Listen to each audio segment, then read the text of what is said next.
terima kasih ulun sampaikan kepada Bapak Kepala Sekolah telah memberikan kesempatan kepada ulun untuk menyampaikan diseminasi budaya positif pada hari ini. Kemudian kepada Bapak dan Ibu guru sekalian yang telah menyempatkan waktu untuk bisa berhadir dalam kegiatan rangkaian aksi nyata dari calon guru penggerak angkatan 6.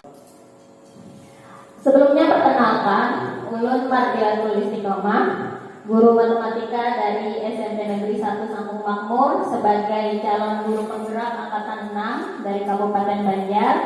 Jadi ulun adalah salah satu dari 47 orang calon guru penggerak angkatan 6 pada tahun ini, dan kami diminta untuk bisa menyampaikan apa yang sudah kami dapat dari program pendidikan guru penggerak yang sudah hampir 2 bulan kami jalani sampai sekarang.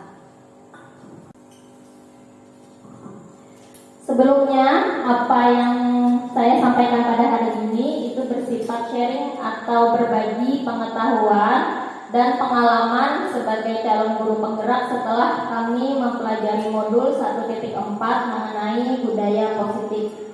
Jadi di sini ulun hanya sekadar berbagi, bukan ulun menggurui, bertindak menggurui ataupun yang paling tahu, tidak, tapi berbagi sedikit apa yang sudah ulun terima selama ulun menjalani hampir 2 bulan sebagai calon guru penggerak pada saat mempelajari modul 1.4.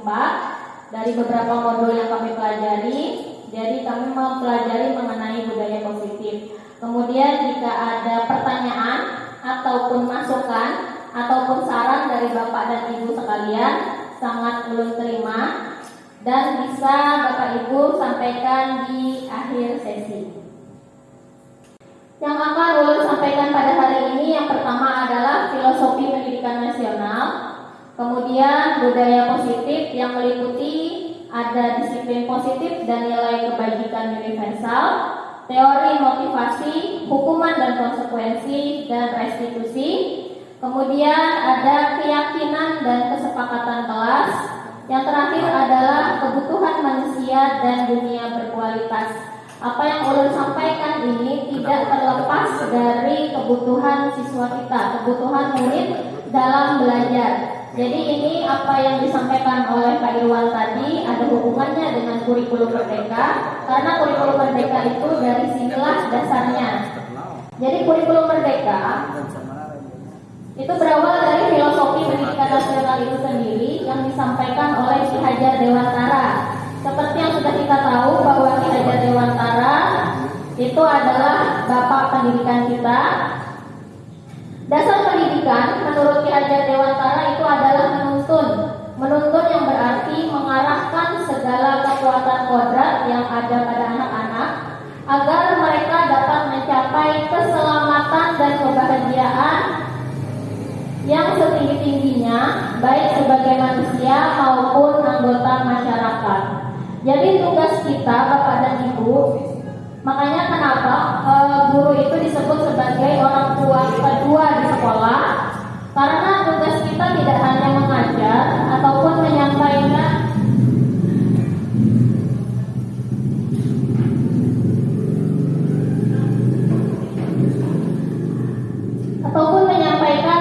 materi pelajaran saja, tapi juga kita menuntun dan mendidik anak agar mereka bisa selamat dan bahagia sebagai manusia maupun anggota masyarakat.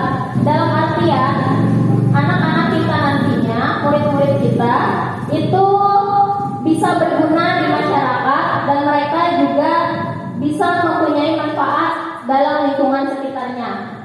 Kemudian, pendidik hanya dapat menuntun tumbuh atau hidupnya kekuatan kodrat yang ada pada anak-anak agar dapat memperbaiki lakunya, hidup dan tumbuhnya kekuatan kodrat anak. Jadi seperti ini Bapak dan Ibu.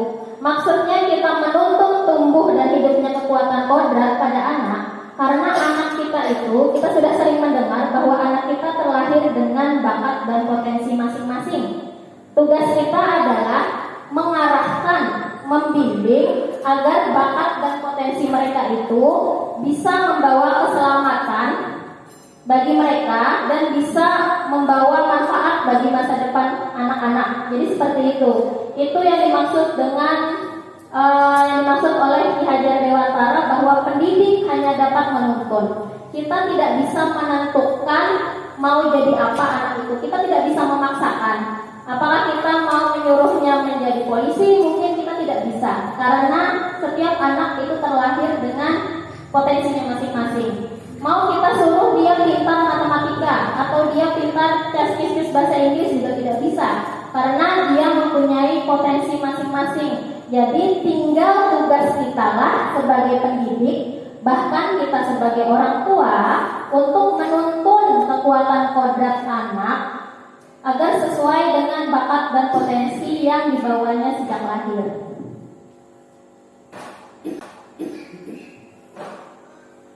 Kemudian dasar pendidikan Ki Hajar Dewantara itu tadi adalah menuntun atau among. Jadi kita sebagai pamong itu tugas kita hanya bisa membimbing, bukan memaksakan, bukan juga mengarahkan anak harus jadi apa seperti yang kita inginkan. Karena kembali lagi setiap anak itu mempunyai kodrat lahir yang berbeda. Ada 3 asas pendidikan dari Ki Hajar Dewantara, yaitu Ing Ngarso Sungkolodo, Ing Madya Mangunkarso, dan Tuturi Handayani. Ing Ngarso Sungkolodo di depan memberi contoh, Ing Madya Mangunkarso di tengah memberikan motivasi atau inspirasi, Tuturi Handayani di belakang kita mendorong. Mendorong dalam artian kita memberikan semangat kepada siswa. Nah, tujuan dari 3 asas Ki Hajar Dewantara ini adalah selamat dan bahagia sebagai anggota masyarakat. Karena kita sebagai orang tua pun kedepannya kan tidak bisa selalu memegang anak kita. Pasti anak kita akan terjun ke dunia masyarakat, akan terjun ke lingkungan sosial. Sehingga dari kecil kita sudah harus membekali mereka supaya mereka bisa selamat dan bahagia sebagai anggota masyarakat. Kita harus menjamin bahwa kedepannya anak-anak kita masa depannya terjamin dengan baik, seperti itu. Kemudian yang ketiga, merdeka dari ikatan dan dengan ketulusan mendekatkan diri untuk menghamba pada anak. Awalnya ulun juga bingung, menghamba pada anak itu seperti apa? Masa kita orang tua menghamba pada anak? Kan seperti itu. Jadinya kayak anak kok sepertinya jadi durhaka, kita olah durhaka kepada orang tua. Tidak, ternyata menghamba pada anak adalah kita memberikan kesempatan yang sebesar-besarnya untuk anak mengembangkan potensi dan kodrat lahir mereka. Jadi kita sebagai orang tua ataupun pendidik sekali lagi tidak boleh memaksakan apa yang menjadi potensi dan kodrat anak. Tugas kita hanyalah membimbing dan mengarahkan supaya potensi mereka itu bukan menjadi mudarat tapi menjadi manfaat.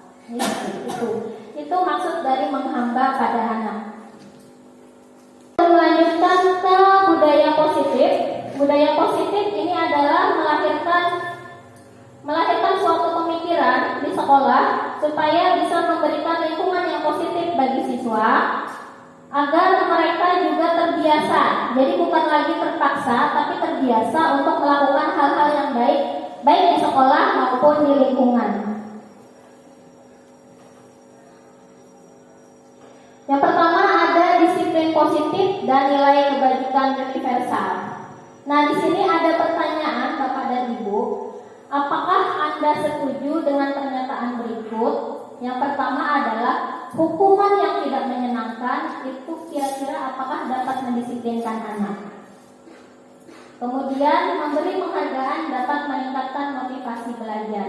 Jadi bagaimana menurut Bapak Ibu, apakah hukuman yang tidak menyenangkan itu dapat mendisiplinkan anak?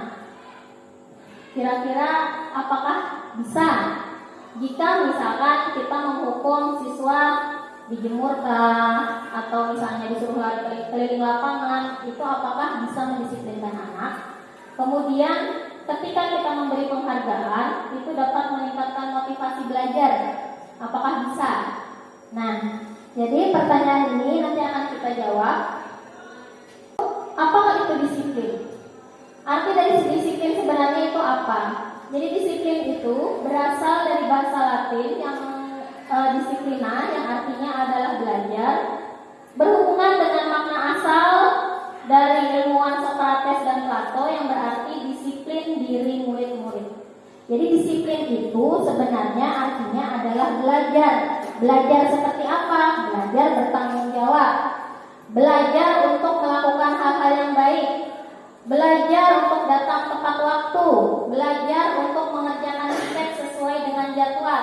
Jadi itu sebenarnya arti kata dari disiplin. Sementara kita dalam budaya kita, kalau mendengar kata disiplin, pasti jatuhnya adalah seperti paksaan. Sesuatu yang dilakukan seseorang pada orang lain untuk mendapatkan kepatuhan.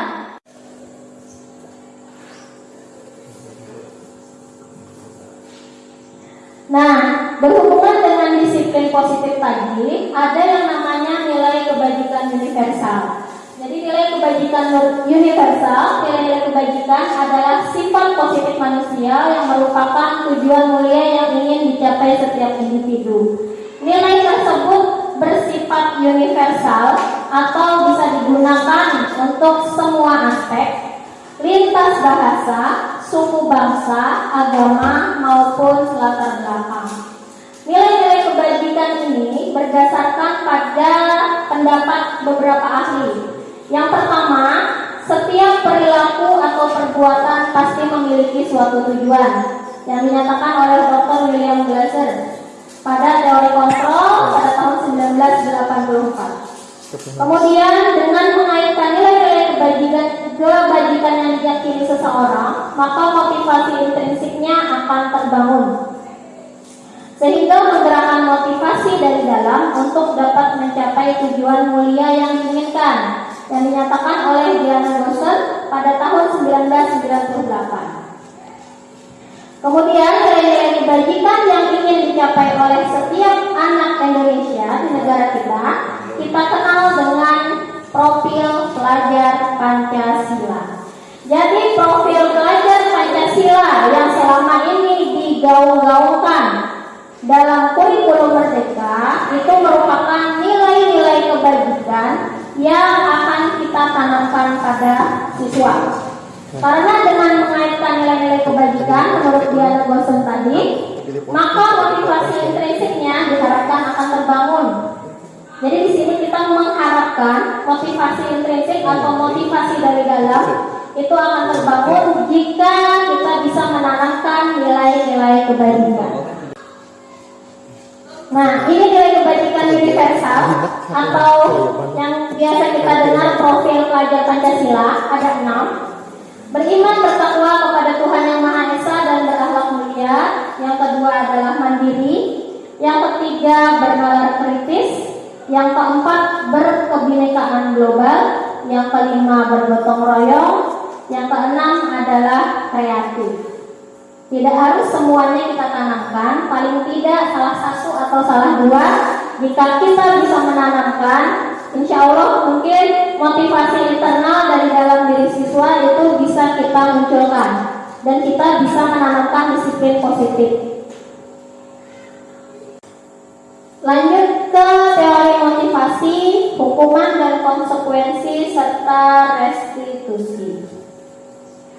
Nah, jadi ini, sebelum kita menanamkan budaya positif kepada siswa, kita harus tahu dulu Bapak Ibu, sebenarnya motivasi perilaku manusia itu apa?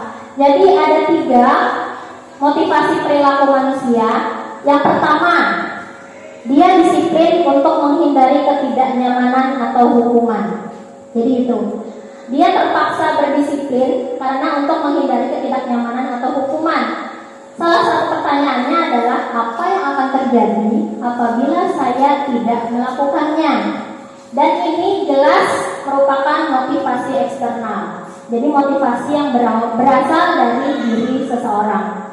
Kemudian yang kedua, ada motivasi untuk mendapatkan imbalan atau penghargaan.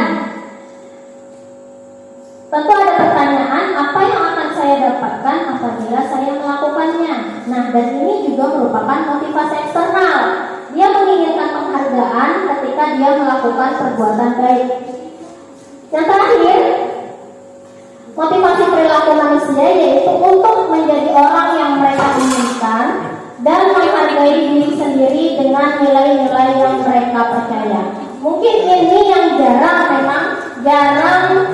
dimiliki oleh seseorang. Dia mempunyai motivasi internal, tujuannya adalah disiplin positif.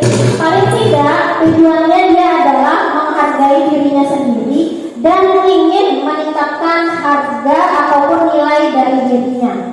Nah itu, kebanyakan orang ingin menghindari ketidaknyamanan atau untuk mendapatkan imbalan, tapi jarang yang tujuannya untuk meningkatkan nilai diri. Karena kalau tujuan kita mempunyai motivasi internal itu adalah untuk meningkatkan nilai diri kita, kemudian kita juga ingin membentuk disiplin positif diri kita, maka tanpa adanya hukuman ataupun penghargaan pun pasti kita akan melakukan hal yang baik. Jadi itu teori motivasi perilaku manusia. Kemudian kita ke hukuman dan konsekuensi. Sebelumnya kita lihat dulu apa itu hukuman. Hukuman itu bersifat tidak terencana atau tiba-tiba. Biasanya seperti itu. Kalau misalnya siswa ribut dihukum berdiri, itu kan tiba-tiba karena kita dihadapkan oleh kejadian seperti itu. Jadi tidak ada rencana sebelumnya. Kemudian murid tidak tahu apa yang terjadi.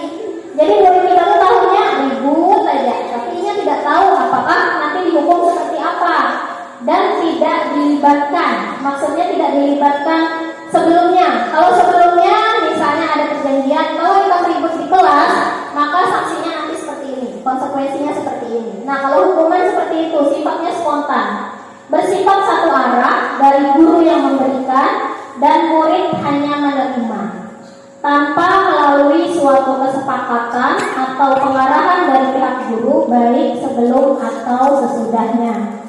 Hukuman bisa berupa fisik atau psikis.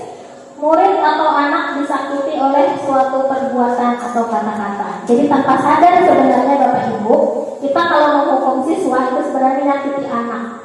Bahkan menghukum anak kita sendiri pun sebenarnya secara tidak langsung dan secara tidak sadar kita menyakiti anak dengan perbuatan atau kata-kata. Contoh, lari keliling lapangan. Dalam hati sebenarnya anak itu sakit hati. Aduh, aku disuruh lari keliling lapangan. Tapi apa mau dikata, ya itulah sudah hukumannya, seperti itu. Jadi itu adalah hukuman. Kemudian ada yang namanya konsekuensi. Nah ini bedanya antara hukuman dengan konsekuensi. Kalau konsekuensi itu sudah terencana atau sudah disepakati, sudah dibahas dan disetujui oleh murid dan guru, jadi kedua belah pihak sudah tahu. Umumnya bentuk konsekuensi dibuat oleh pihak guru dan murid sudah mengetahui sebelumnya konsekuensi yang akan diterima bila ada pelanggaran. Jadi konsekuensi contohnya mungkin poin pelanggaran, ada perjanjian biasanya kalau di beberapa sekolah ada poin pelanggaran. Kalau misalkan terlambat datang ke sekolah poinnya 10. Nah seperti itu adalah konsekuensi. Murid dibuat tidak nyaman, sama dengan hukuman. Murid akan dibuat tidak nyaman untuk jangka waktu pendek. Cuma bahannya nyaman. Setelahnya ya sudah, kalau dia lupa, ya kan seperti itu. Biasanya diberikan berdasarkan suatu data yang umumnya dapat diukur. Jadi itu adalah konsekuensi. Kemudian ada yang namanya konsekuensi. Nah ini bedanya antara hukuman dengan konsekuensi. Kalau konsekuensi itu sudah terencana atau sudah disepakati, sudah dibahas dan disetujui oleh murid dan guru, jadi kedua belah pihak sudah tahu. Umumnya bentuk konsekuensi dibuat oleh pihak guru dan murid sudah mengetahui sebelumnya konsekuensi yang akan diterima bila ada pelanggaran. Jadi konsekuensi contohnya mungkin poin pelanggaran, ada perjanjian biasanya. Kalau di beberapa sekolah ada poin pelanggaran. Kalau misalkan terlambat datang ke sekolah, poinnya 10. Nah seperti itu adalah konsekuensi. Murid dibuat tidak nyaman, sama dengan hukuman. Murid akan dibuat tidak nyaman untuk jangka waktu pendek. Cuma hanya hari nyaman. Setelahnya ya sudah, kalau dia lupa, ya kan seperti itu. Biasanya diberikan berdasarkan suatu data yang umumnya dapat diukur. Jadi itu adalah konsekuensi. Nah, sekarang ada istilah baru. Apa itu restitusi? Restitusi apa Pak? Habis bahasa Inggris.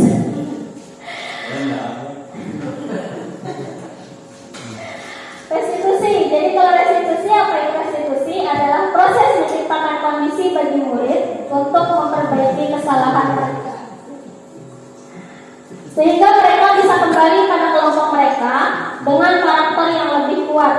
Restitusi juga merupakan proses kolaboratif yang mengajarkan murid untuk mencari solusi masalah mereka dan membantu murid berpikir tentang orang seperti apa yang mereka inginkan dan bagaimana mereka harus memperlakukan orang lain menurut Diamond Dosen tahun 2004. Jadi kalau restitusi Bapak Ibu, sifatnya kita adalah membimbing anak untuk merenungi kesalahan mereka dan bagaimana memunculkan solusi dari diri mereka sendiri. Jadi bukan kita yang memberikan solusi, tapi kita kembalikan lagi kepada anak.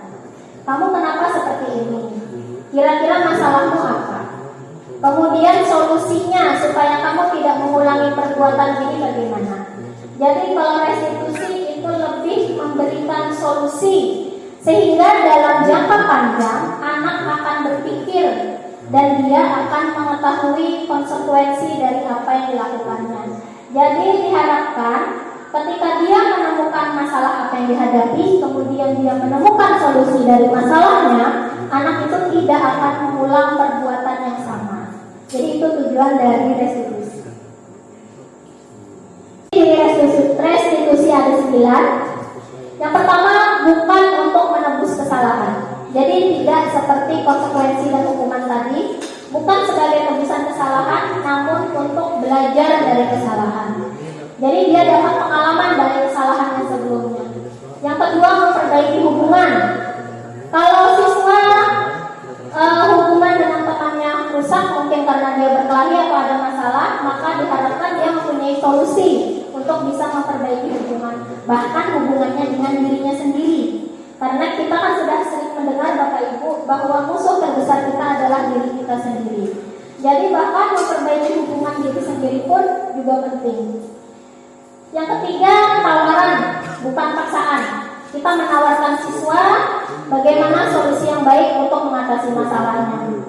Yang keempat, restitusi menuntut untuk melihat ke dalam diri. Jadi anak kita minta untuk merenung. Restitusi mencari kebutuhan dasar yang mendasari tindakan. Restitusi diri adalah cara yang paling baik. Restitusi fokus pada karakter, bukan tindakan. Restitusi fokus pada solusi. Restitusi mengembalikan murid yang berbuat salah pada kelompoknya. Nah, dalam restitusi ada 5 posisi kontrol dari restitusi. Yang pertama, penghukum. Ini adalah 5 posisi kontrol kita sebagai guru. Yang pertama adalah penghukum. Penghukum itu contohnya guru berbuat menghardik, menunjuk-nunjuk, menyakiti ataupun menyindir. Kemudian guru berkata, kalau kamu tidak melakukannya, awas ya, kan? Kamu akan ini, kamu akan itu. Hasilnya, siswa akan memberontak. Dia tidak terima, dia dituduh seperti itu. Kemudian dia akan menyalahkan orang lain. Nurun bu, inya bu, dan seperti itu. Terus berbohong. Karena kenapa? Karena dia takut untuk dihukum. Karena ada rasa takut dari dalam dirinya. Terus yang kedua, membuat orang merasa bersalah. Jadi posisi kontrol guru ini sebenarnya yang tidak kita sadari, ada juga membuat orang merasa bersalah. Jadi contoh kalimatnya berceramah dan mengatakan, seharusnya kamu tuh seperti ini loh. Ibu kecewa kamu kayak ini, harusnya kamu tuh bisa lebih baik kayak ini. Nah, Itu adalah membuat rasa bersalah. Kemudian guru juga berkata, kamu seharusnya seperti ini. Kamu sudah tahu, ibu lelah sekali mengajar. Kadang orang kayak itu juga, tidak sadar berucap seperti itu. Tolong Pak, diperhatikan. Ibu sudah sejauh ini menjelaskan. Beliuran ibu menjelaskan kalau diperhatikan. Nah, itu adalah salah satu membuat orang merasa bersalah. Sehingga hasilnya adalah siswa menyembunyikan, kemudian dia menyangkal, dan dia juga berbohong. Kemudian posisi kontrol selanjutnya adalah sebagai teman. Guru akan membuatkan alasan-alasan untuk muridnya. Dari perkataannya biasanya seperti ini. Ayolah, lakukan demi ibu. Ayolah, kalau bapak ibu sudah ngajar, masa itu kayak itu. Masa kamu tidak tahu? Ingat tidak? Ibu pernah loh meninggalkan nilai ya. Masa itu masih kayak itu aja. Nah, seperti itu. Jadi itu kalau kita memposisikan kita sebagai teman. Dan hasilnya murid akan jadi ketergantungan. Pada akhirnya malah murid bisa meminta penghargaan. Jadi, Bu, kalau misalnya ulun mengerjakan ini, ulun dapat berapa Bu? Enak. Nilai ulun bagus pula di rapor. Nah, seperti itu. Jadi tidak ada motivasi internal dari dalam diri siswa. Yang keempat adalah sebagai pemantau. Pemantau itu menghitung dan mengukur perbuatannya, kemudian dia berkata, kamu tidak tahu apa peraturannya? Nah, seperti itu. Hasilnya, siswa akan menyesuaikan diri bila diawasi. Dia akan takut bila diawasi saja, tapi kalau tidak, ya sudah, bubar. Nah, seperti itu. Kemudian yang terakhir, yang diharapkan bisa kita posisikan untuk mengontrol kita sebagai guru itu adalah sebagai manajer. Manajer itu perbuatan gurunya itu mengajukan pertanyaan-pertanyaan kembali pada restitusi tadi. Jadi kita akan mengajukan pertanyaan, kamu kenapa sih seperti ini? Kenapa sampai nilaimu kayak ini? Kenapa ikan kadang menggali tugas nak? Kenapa ikan menampar kawan? Nah itu, dan diawali dari pertanyaan-pertanyaan. Kemudian guru akan berkata apa yang kita yakini. Coba kamu pikirkan, kalau kamu bertengkar dengan temanmu, apa yang akan terjadi? Jadi seperti itu contohnya. Apa yang bisa kau kerjakan untuk memperbaiki masalah ini? Nah, kembali lagi ke restitusi. Kalau kita sebagai manajer, maka kita akan memberikan solusi. Kita akan membuat siswa untuk mencari solusi dari masalahnya sendiri. Jadi dia mengatasi masalah dengan solusinya sendiri, seperti itu. Hasilnya adalah siswa akan terkuatkan pribadinya. Jadi pribadi siswa akan menjadi kuat karena dia dari dalam dirinya sendiri, dia sudah ditanamkan apa yang dia yakini baik atau tidak. Jadi dia tahu apa yang dia yakini baik, dia juga tahu apa yang dia yakini tidak baik.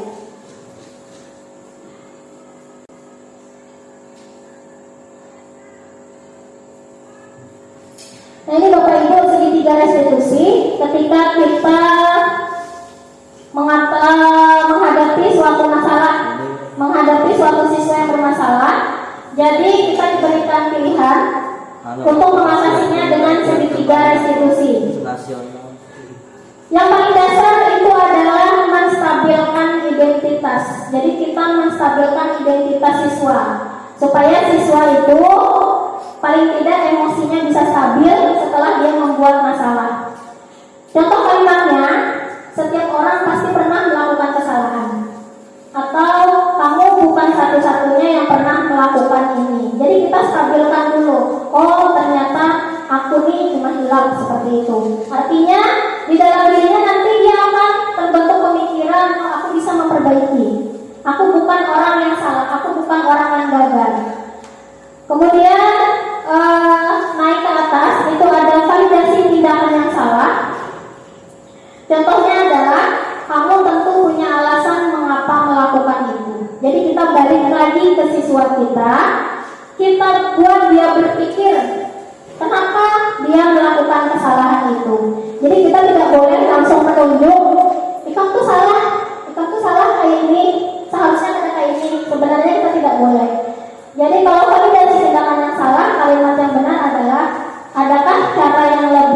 insentif untuk mendapatkan apa yang kamu butuhkan. Misalkan dia marah dengan temannya, saya kawan-kawannya lalu berkelahi. Kita bisa mempertanyakan, kalau kamu pikirkan, coba pikirkan, adakah cara yang lebih baik daripada kita berkelahi lawan kawan? Nah, jadi kita kembalikan lagi supaya siswa kita berpikir seperti itu. Terakhir adalah menanyakan keyakinan. Keyakinan kelas apa yang telah kita sepakati. Nanti kita akan lanjut ke keyakinan kelas itu apa. Kemudian kamu ingin menjadi orang yang seperti apa.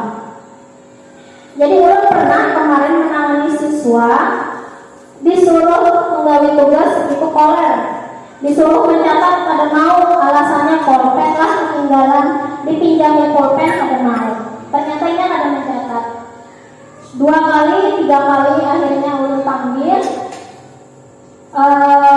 Ulun ajak bicara baik-baik, Ulun tanyakan. Awal yang Ulun tanyakan adalah, nak, tujuan kamu sekolah apa? Seperti itu. Bingung asalnya anak ini. Kamu kan gak mungkin sekolah ikut-ikutan, jauh kayak itu. Ada mungkin lo ikut sekolah cuma umpat-umpatan kawan, atau apakah kita dipaksa mama, dipaksa apa untuk sekolah? Ada bu. Nah terus apa ya ibu? Jauh motivasi bang untuk sekolah supaya nyaman gue dapat gawian. Itu jawabannya, jawaban anak. Entah mungkin jawaban itu spontan atau memang jawaban dari dalam dirinya seperti itu. Jadi akhirnya aku tanyakan lagi, kalau Ikam kepengen dapat gawian nyaman, iya benar, salah satunya adalah sekolah. Tapi coba kalau Ikam bayangkan sekolah ini adalah tempat Ikam kerja. Ketika Ikam disuruh atasan Ikam menggawi sesuatu dan kadang Ikam gawi, kayak apa jadinya? Bos Ikam kayak apa? Kira-kira dibolehi gak? Kira-kira bos Ikam, oh ini gak apa-apa, esok-esok aja. Mungkin lah kayak itu. Ada bu nah jebulun. Sekolah ini nakai anggap aja kalau Ikam tujuan Ikam adalah nyaman mencari gawian, anggaplah sekolah ini sebagai tempat kerja. Itu. Anggaplah guru ini sebagai atasan. Untuk untuk menggambarkan tujuan Ikam untuk sekolah seperti itu. Jadi Ikam belajar dari sekolah ini. Kalau di sekolah Ikam nyaman diulang kayak itu. Kalau di sekolah Ikam nyaman, Ikam pada mengerjakan tugas hari ini masih bisa ditoleransi besok. Karena apa? Karena kami sebagai guru kalian, bapak dan ibu, itu tugasnya bukan memaksa, tapi membimbing. Akan tetapi tujuan kami adalah bisa membuat kalian itu menjadi lebih baik, terbiasa untuk mendisiplinkan diri. Supaya apa? Ikam kena bilangnya terjun ke lingkungan masyarakat, Ikam kalau terjun ke dunia kerja itu sudah terbiasa untuk disiplin. Pada akhirnya ketika Ikam diberikan peraturan yang ketat, kemudian diberikan tugas yang sedemikian sulit, Ikam kadang ngeluh, aduh gawiannya kayak gini, kadang bisa. Karena kalau Ikam ngeluh aja di depan bos Ikam, apa jadinya? Pasti Ikam ganti di situ-sini. Itu jebulon. Jadi apakah hal yang ulun lakukan itu berpengaruh besar ataupun tidak, itu tidak ulun pikirkan. Jadi kita tidak usah memikirkan Bapak Ibu hasil yang kita harapkan itu tidak usah terlalu kita harapkan besar, tidak usah terlalu kita inginkan, tidak. Kita tidak menginginkan hasil yang langsung anak itu berubah, tidak. Yang penting kita ada proses dari situ supaya anak itu belajar untuk berpikir dan supaya anak itu bisa menemukan tujuan dalam hidupnya. Jadi itulah tadi tujuan pendidikan, bahwa kita menuntun anak agar dia selamat dan bahagia dalam lingkungan masyarakat. Nah, jadi seperti itu contohnya. Nah, sekarang kita ke keyakinan dan kesepakatan kelas. Jadi sebelumnya ke keyakinan kelas. Jadi keyakinan kelas ini Bapak Ibu adalah dasar dari peraturan kelas. Nanti dari keyakinan kelas akan muncul peraturan atau kesepakatan kelas. Jadi keyakinan kelas itu sebenarnya yang perlu kita gali dari anak itu adalah pertanyaan, mengapa sih tidak peraturan saja. Mengapa harus keyakinan kelas? Jadi sama halnya seperti pertanyaan kita, mengapa kita memiliki peraturan harus menggunakan helm bila mengendarai kendaraan roda 2? Apakah kita menggunakan helm itu hanya untuk taat peraturan supaya tidak ditilang? Kan tidak. Salah satu penggunaan helm manfaatnya adalah melindungi kepala kita kalau terjadi kecelakaan, kan seperti itu. Nah, jadi keyakinan itulah yang sebenarnya ingin kita tumbuhkan dari siswa. Kalau aku berbuat ini, jadinya apa sih pada diriku? Gitu. Kalau aku mulai sekolah, karena aku tuh ke depannya kayak apa? Jadi itu yang mau kita tanamkan. Mengapa kita memiliki peraturan 3M, menggunakan masker, mencuci tangan, dan menjaga jarak 1,5 meter? Itu contohnya. Apakah hanya untuk mengikuti peraturan pemerintah saja? Apakah supaya jangan ditangkap satpol PP di jalan? Kan tidak. Karena kita tahu dengan 3M kita bisa menghindari virus, kan seperti itu. Kemudian mengapa kita memiliki peraturan harus datang tepat waktu pada saat mengikuti pelatihan? Jadi sama, pertanyaan yang kita sampaikan ke siswa itu diharapkan keyakinan siswa dalam dirinya itu akan muncul pertanyaan seperti ini. Kenapa sih aku harus rajin sekolah? Kenapa sih aku harus rajin mengerjakan tugas? Nah itu nanti akan muncul jawaban dari dirinya supaya muncul disiplin positif. Jadi itu yang mau kita pancing dari siswa. Untuk mendukung motivasi intrinsik, kembali ke nilai-nilai atau keyakinan-keyakinan, lebih menggerakkan seseorang dibanding mengikuti serangkaian peraturan-peraturan. Nah itu, jadi supaya motivasi intrinsiknya keluar, jadi kita lebih untuk menggerakkan diri seseorang dibandingkan hanya untuk mengharapkan mereka taat dengan peraturan. Nah ini keyakinan kelas. Dari budaya positif itu dimunculkan oleh lingkungan, kemudian terbentuklah lingkungan positif, kemudian akan muncul keyakinan kelas. Dari keyakinan kelas akan muncul peraturan kelas. Jadi peraturan kelas akan muncul dengan sendirinya oleh siswa tanpa harus kita membuatkan peraturan. Dari keyakinan kelas yang dipahami oleh murid akan memunculkan suatu peraturan atau kesepakatan kelas. Nah ini tahapan dari kesepakatan kelas yang sudah ulun coba buat. Yang pertama, memberikan pemahaman kepada murid bagaimana contoh kesepakatan kelas. Karena murid bingung, apa itu kesepakatan kelas? Jadi memberikan contoh. Kesepakatan kelas adalah aturan yang kalian buat sendiri, itu yang ulun sampaikan. Kesepakatan kelas adalah aturan yang kalian buat sendiri untuk menciptakan keadaan kelas yang nyaman dan aman bagi kalian sendiri. Jadi itu yang ulun sampaikan. Kesepakatan kelas adalah aturan yang kalian ciptakan, yang kalian buat untuk membuat kelas kalian nyaman dan aman. Kemudian yang kedua tahapannya mendiskusikan rancangan kesepakatan dengan dibimbing guru. Jadi beberapa perwakilan siswa ulun minta untuk membuat rancangan kesepakatan. Terserah kalian mau membuat beberapa kesepakatan sebanyak-banyaknya sambil dibimbing apa yang kira-kira ingin dimasukkan dalam rancangan. Yang terakhir itu murid berdiskusi menentukan kesepakatan kelas yang akan digunakan tanpa ada intervensi dari pihak luar termasuk guru.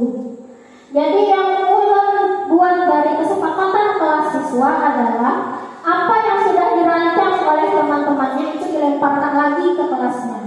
Jadi siswa itu akan membuat kesepakatan kelas berdasarkan sesuatu yang bisa dilakukannya.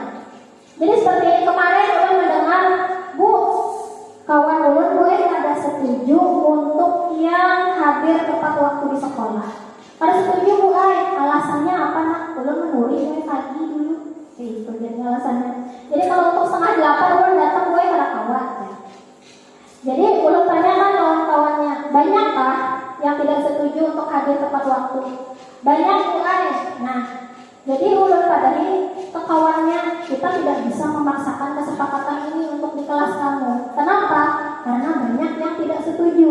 Kalau kita memaksakan itu bukan kesepakatan namanya. pada akhirnya temanmu pun melanggar. Kalau melanggar kamu kayak apa? Itu balik lagi ke peraturan sekolah. Pada akhirnya balik lagi ke peraturan sekolah. Yang penting kesepakatan kelas itu adalah apa yang kalian setujui, apa yang kalian bisa lakukan, dan apa yang kalian senangi untuk melakukannya. Seperti itu. Contoh, ini kesepakatan kelas yang sudah dibuat. Jadi yang pertama yang mereka sepakati adalah mendengarkan orang lain berbicara. Jadi kalau ada temannya yang bertanya atau gurunya menjelaskan, itu jangan sampai ada kawannya yang nyeletuk atau berbicara di luar dari pelajaran. Kemudian yang kedua, berdoa sebelum memulai pelajaran. Jadi mereka sepakat untuk selalu berdoa sebelum memulai pelajaran. Yang ketiga, bertanggung jawab mengerjakan tugas piket. Karena ini yang sering dikeluhkan anak-anak. Bu, si anu gue kan menggawi piket Bu Ai. Si anu gue ada menyapu. Oh, ternyata ini dimasukkan mereka ke dalam kesepakatan. Kemudian yang keempat, bersikap sopan dan menghormati guru. Nah, itu menjadi kesepakatan mereka. Yang kelima, berpakaian rapi saat di sekolah. Nah, jadi tujuan dari kesepakatan kelas ini apa Bapak Ibu? Supaya anak-anak itu bisa saling memantau kelasnya. Tanpa harus kita sebagai guru itu memantau, kita baju harus rapikan dulu baju tidak. Jadi kawannya sendiri di dalam kelas dia sudah bisa mengatur temannya. Jadi antar siswa itu bisa saling bertanggung jawab akan keadaan kelasnya seperti itu. Kemudian anak-anak minta ditambahkan sanksi. Bu, ditambahkan sanksi Bu lah jadi itu.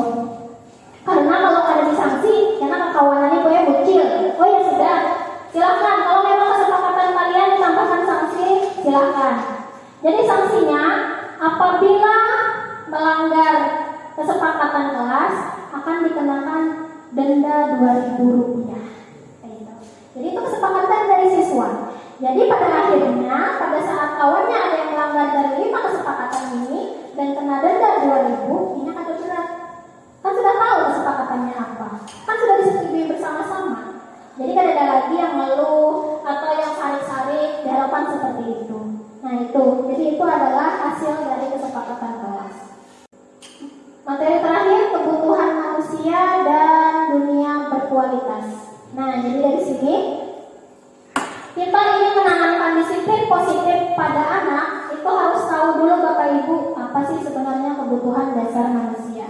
Seperti pada kasus Anto tadi. Anto tadi kan dia tidak memperhatikan pada saat pembelajaran daring. Kemudian dia juga mengejek teman-temannya di chat. Kita harus tahu sebenarnya kebutuhan anak itu apa. Bisa jadi dia anak broken home di rumahnya. Bisa jadi dia anak yang perlu perhatian. Kan seperti itu. Kalau kita tahu kebutuhan dasar siswa kita, dia perlunya perhatian, atau mungkin dia kesulitan ekonomi. Mungkin ada beberapa siswa yang kesulitan ekonomi lalu akhirnya di sekolah mungkin murung atau tiba-tiba mengucilkan diri dari kawannya, bisa jadi seperti itu. Nah, kalau kita tahu kebutuhan apa dari murid kita, maka kita bisa mengambil pemecahan masalah, kita bisa mencari solusinya bersama-sama. Jadi ini kebutuhan dasar manusia. Kalau menurut Abraham Herald Maslow ada 5. Yang pertama adalah kebutuhan psikologi seperti makan, minum, gula, garam, protein dan semuanya. Jadi keperluan istirahat, kemudian makan dan minum, semuanya itu termasuk di dalam kebutuhan psikologi. Yang selanjutnya adalah kebutuhan rasa aman. Di dalamnya ada kebutuhan keamanan, stabilitas, proteksi, hukum, keteraturan, dan batas. Kemudian kebutuhan akan kasih sayang, kebutuhan akan keluarga, kemudian kebutuhan akan teman sejawat, pasangan ataupun anak. Selanjutnya ada kebutuhan penghargaan, kebutuhan untuk menghargai dirinya sendiri. Jadi dia memerlukan penghargaan dari orang lain, dia juga memerlukan kepercayaan diri, kemandirian, kehormatan, dan apresiasi. Yang terakhir adalah kebutuhan aktualisasi diri. Yang paling puncak itu adalah aktualisasi diri. Jadi yang paling dasar itu adalah kebutuhan tubuh kita, kebutuhan biologis, istilah lainnya seperti makan, minum, istirahat, dan sebagainya. Kemudian di tahap yang kedua adalah kebutuhan akan rasa aman. Yang ketiga kebutuhan akan kasih sayang. Kemudian yang keempat kebutuhan akan dihargai. Yang terakhir adalah kebutuhan aktualisasi diri. Sementara menurut Dr. William Glasser ada 5. Kebutuhan bertahan hidup ada di tengah. Kebutuhan bertahan hidup ini meliputi kekuatan, kebebasan, kebahagiaan, terjemahkan Pak, belonging.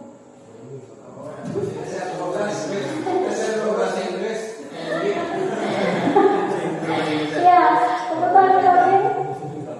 Nah ya, jadi ada kebutuhan kepemilikan atau sama seperti yang dinyatakan oleh Maslow tadi, kebutuhan akan kasih sayang. Seperti itu.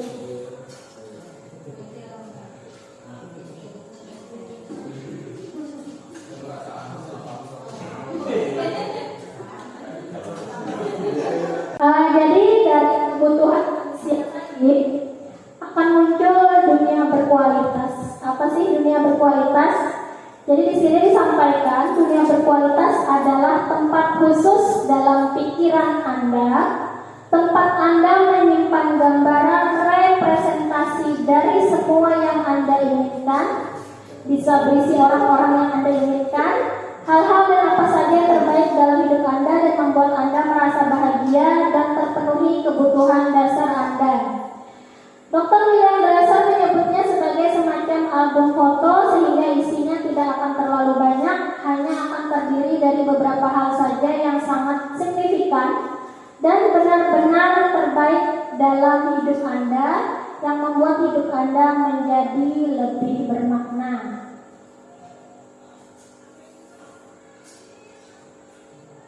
Tapi sayangnya ada kalimat yang ketiga di bawahnya, tapi sayangnya Anda tidak bisa tinggal di dalam dunia berkualitas itu. Karena dunia berkualitas itu hanya ada di dalam pikiran. Nah, jadi seperti itu. Jadi kalau dunia berkualitas itu adalah gambaran hidup yang sempurna. Tapi sayangnya kita tidak bisa hidup di dunia yang sempurna. Jadi seperti itu. Nah, sama halnya dengan murid kita. Murid kita juga pasti mempunyai gambaran dunia berkualitas mereka. Mereka mempunyai mimpi tentang dunia seperti apa sih yang mereka inginkan. Dan tentunya sebagai guru, kita ingin mereka memasukkan hal-hal yang bermakna dan nilai-nilai kebajikan yang hakiki ke dalam dunia berkualitas mereka. Bila guru dapat membangun interaksi yang memberdayakan dan memerdekakan murid, maka murid akan meletakkan dirinya sendiri sebagai individu yang positif dalam dunia berkualitas karena mereka menghargai nilai-nilai kebajikan. Jadi dunia berkualitas ini ibaratnya dunia impian.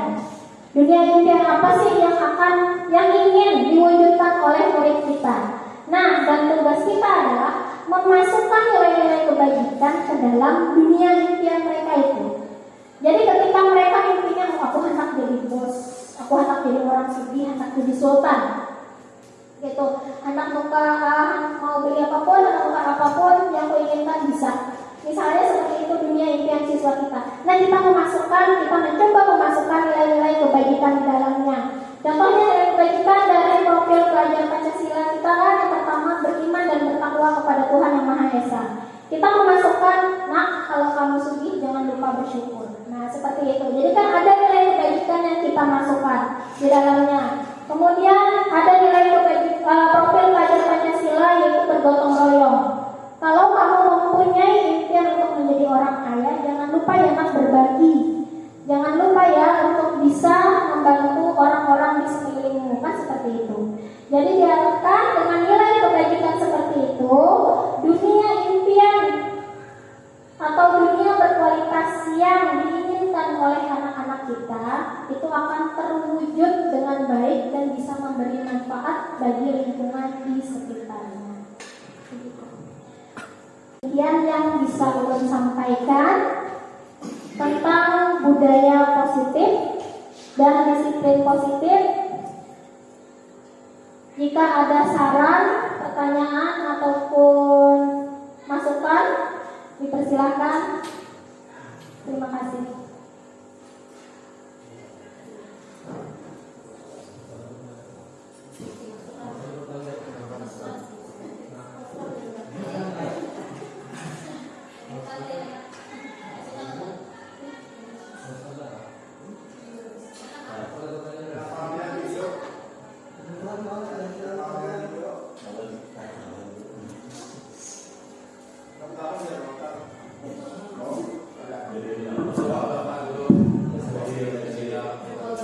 Assalamualaikum warahmatullahi wabarakatuh.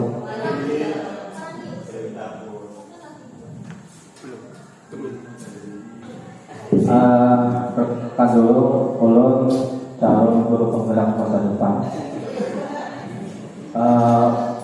Berbicara masalah pendidikan, sebenarnya dunia pendidikan itu sangat kompleks dan luas, ya. Banyak teori-teori dari para ahli. Contohnya tadi tentang hukuman-hukuman yang diberikan. Para ahli itu menghendaki hukuman atau peraturan yang diberikan kepada peserta didik itu hukuman yang mendidik, yang tidak ada unsur kekerasan. Tetapi kita lihat realitanya yang terjadi di lapangan, banyak hukuman-hukuman yang kita tanda kutip ringan itu sebenarnya tidak memberikan efek jerah kepada peserta didik seperti itu. Sebagai contoh, pondok pesantren itu masih menggunakan metode hukuman zaman dulu, ya. Masih dalam artian hukuman fisik itu masih ada, misalnya yang bukan disiplin, mengadal itu maksudnya dibunuh seperti itu. Dan melihat sebagai yang pernah sekolah di pondok pesantren, hal itu memberikan perkiraan. Tetapi zaman sekarang, dunia pendidikan sekarang tidak mendidik seperti itu. Katanya hal-hal yang seperti itu melanggar hak asasi manusia, gitu kan? Nah, sebenarnya yang bagus itu hukuman yang seperti apa yang diberikan kepada peserta didik, khususnya di daerah-daerah yang terpencil seperti ini, seperti itu. Karena kita ambil contoh untuk masalah disiplin misalnya. Kalau di pramuka itu disiplin itu sangat kental karena mereka masih hukuman itu masih menerapkan hukuman fisik, ya.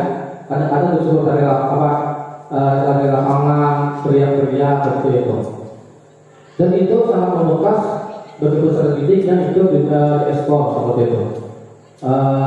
Kalau dunia pendidikan Islam itu sebenarnya untuk masalah disiplin itu sebenarnya dimulai dari pendidik itu sendiri kan sebagai uswatun hasanah, memberikan contoh teladan yang baik. Sebelum kita memberikan contoh di awal, sebelum kita menyuruh anak didik kita disiplin, sebenarnya diri kita dulu yang harus disiplin seperti itu.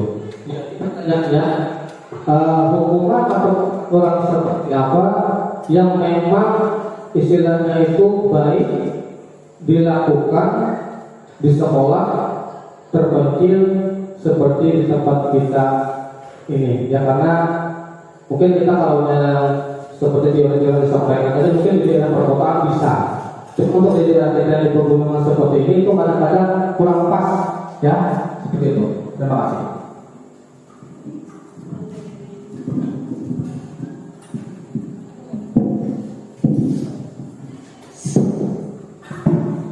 Terima kasih Pak Muhammad atas pertanyaannya dan masukannya.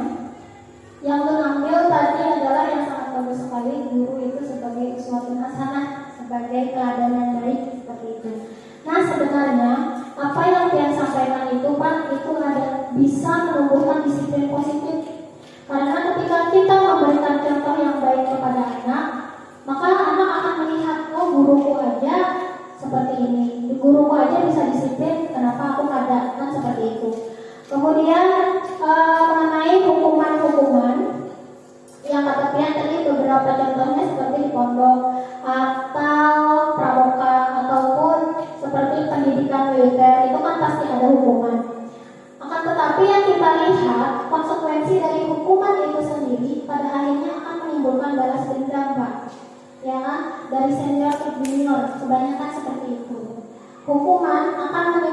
memang akan membekas dan mereka rata-rata memang tidak akan mengulangi perbuatan yang sama. Akan tetapi hukuman itu lebih banyak memberikan efek negatif daripada efek positifnya.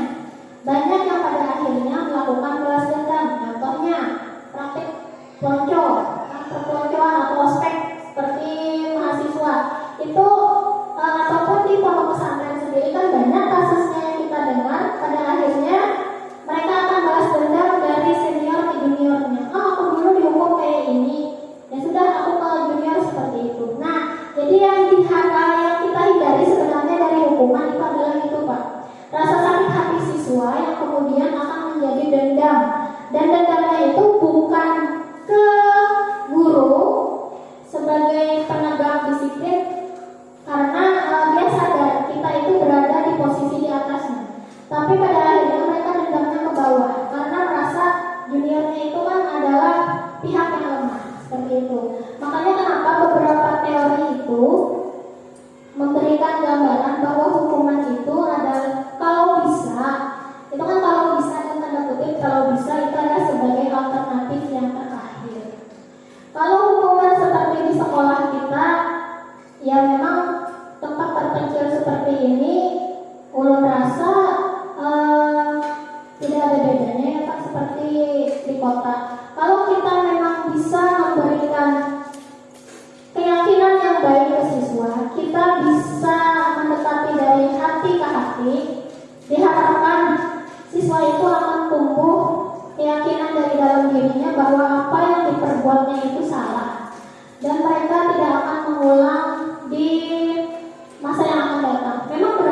Memang berat karena kita terbiasa dengan hukuman seperti itu.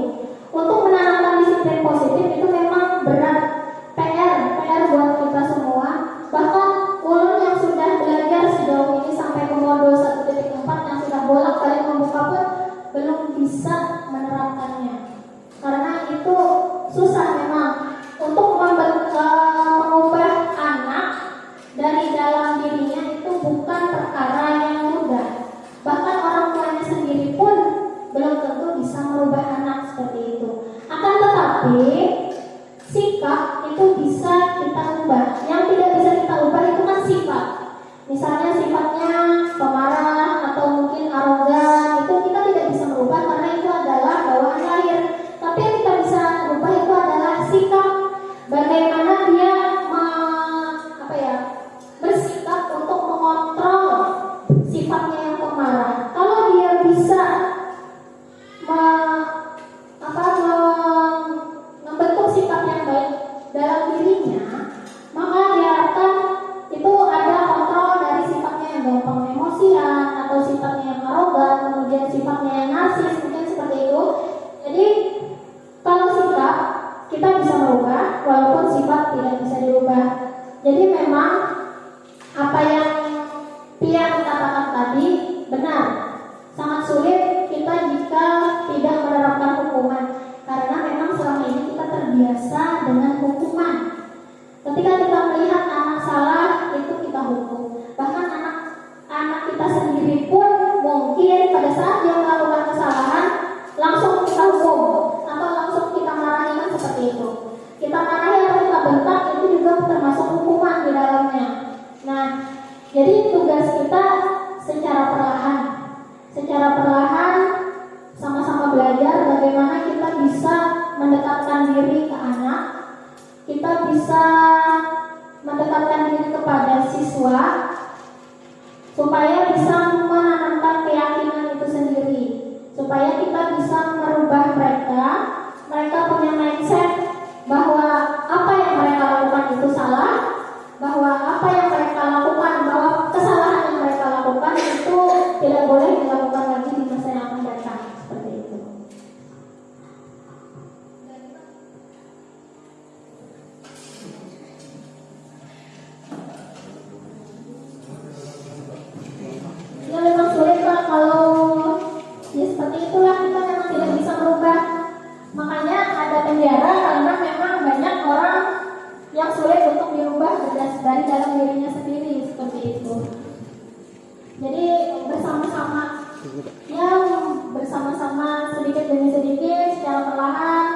kita merubah mindset kita dari guru dulu, kita yakinkan diri supaya bisa menanamkan keyakinan dan disiplin positif dalam internal diri siswa.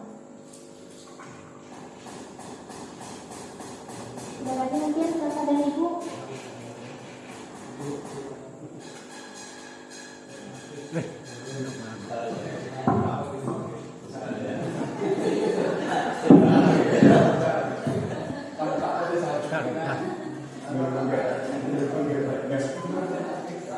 Assalamualaikum warahmatullahi wabarakatuh. Dari penjelasan Ibu tadi sangat bagus. Kemudian saya mendengar tadi ada yang namanya motivasi. Motivasi kan ada motivasi eksternal dan internal. Kemudian lagi hukuman, serta tadi konsekuensi. Nah, yang terakhirnya restitusi nih, menerapkannya di SD. Cukup sulit kan anaknya dari yang kelas 1 hingga kelas 6. Menerapkannya gimana ya restitusi. Yang dari semua yang dari motivasi, kemudian dari hukuman, konsekuensi, kemudian restitusi, kalau bisa gimana tuh diterapkan di SD gimana tuh? Selain di SMP kan?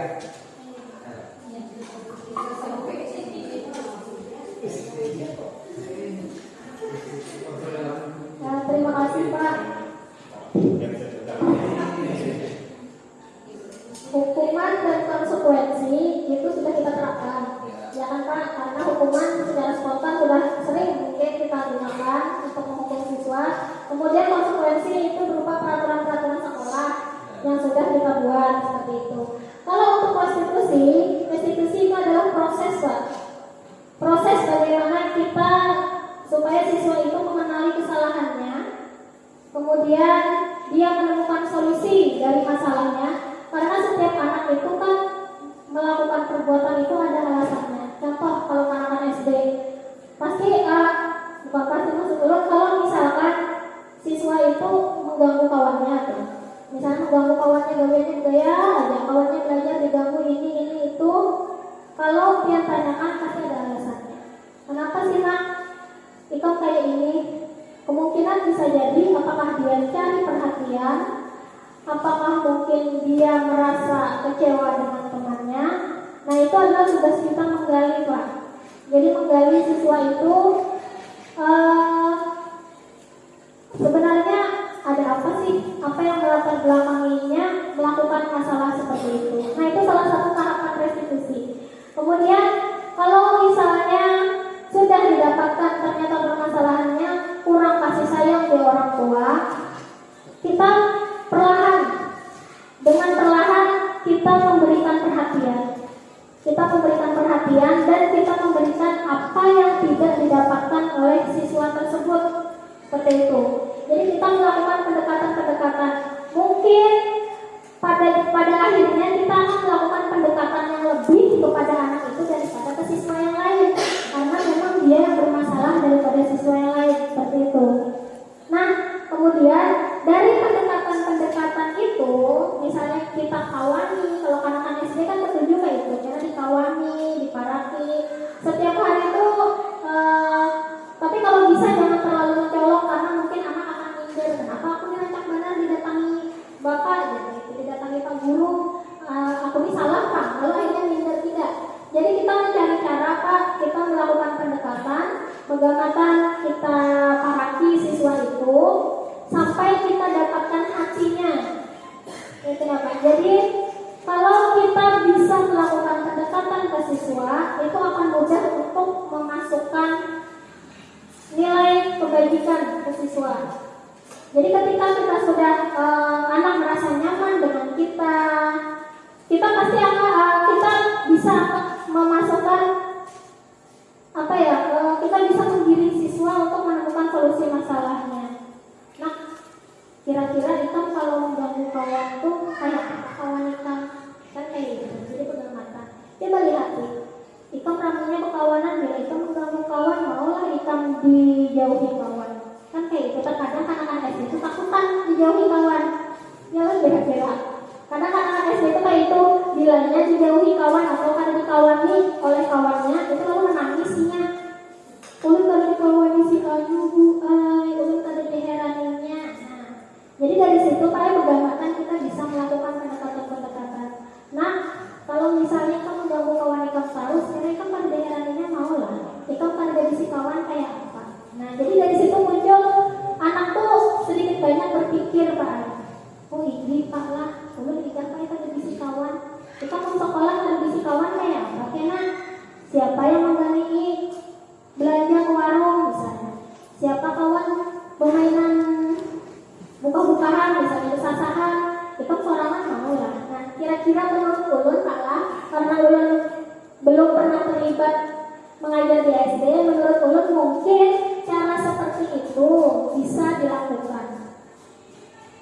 Itu sedikit gambaran aja Pak, karena yang paling tahu adalah bapak dan ibu yang memang terjun langsung di SD, yang memang tahapan perkembangannya sangat berbeda dengan siswa SMP.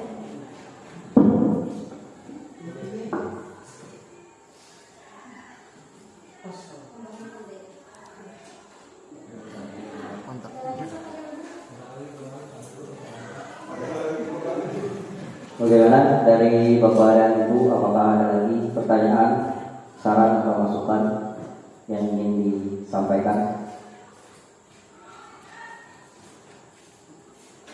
Tidak ada? Kalau tidak ada, kita masuk ke kegiatan terakhir. Jadi sudah selesai rangkaian kegiatan yang dilakukan oleh Ibu Mardiatul Istiqomah terkait dengan diseminasi budaya positif dalam rangka beliau menjalani pendidikan calon guru penggerak angkatan 6 Kabupaten Banjar. Selanjutnya untuk mengambil berkah dan apa yang kita lakukan hari ini bermanfaat, kita sama-sama berdoa sebelum kegiatan hari ini kita tutup. Turut persilahkan kepada Bapak Muhammad Nur SPDI untuk memimpin doa. Dipersilakan.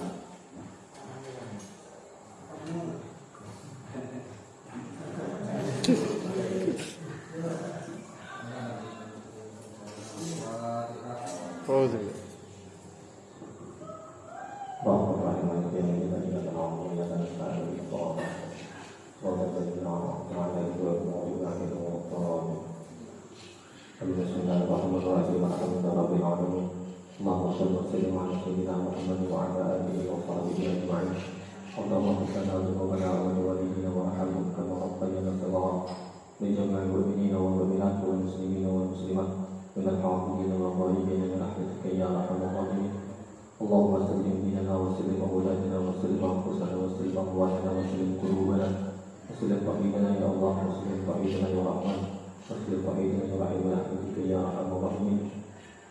Allahumma rabbana taqabbal minna salatana wa qiyamana wa qiyamana wa ruku'ana wa sujudana wa taqabbal wa rizqana wa ta'abbudana wa tamim taqsirana bi rahmatika ya Arhamar Rahimin. Rabbana hab lana min azwajina wa dhurriyyatina qurrata a'yun waj'alna lil muttaqina imama. Rabbana atina fid dunya hasanah wa fil akhirati hasanah wa qina adzabannar. Sallallahu alaihi sayyidina wa maulana Muhammad wa ala alihi wa sahbihi wa sallam bi fadli. Subhana rabbika rabbil izzati amma yasifun wa salamun ala mursalin walhamdulillahi rabbil alamin.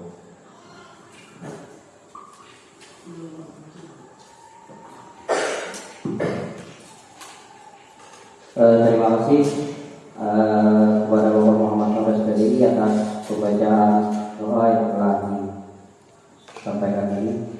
Terakhir, marilah kita bersama-sama menutup kegiatan kita hari ini dengan mengucapkan hamdalah.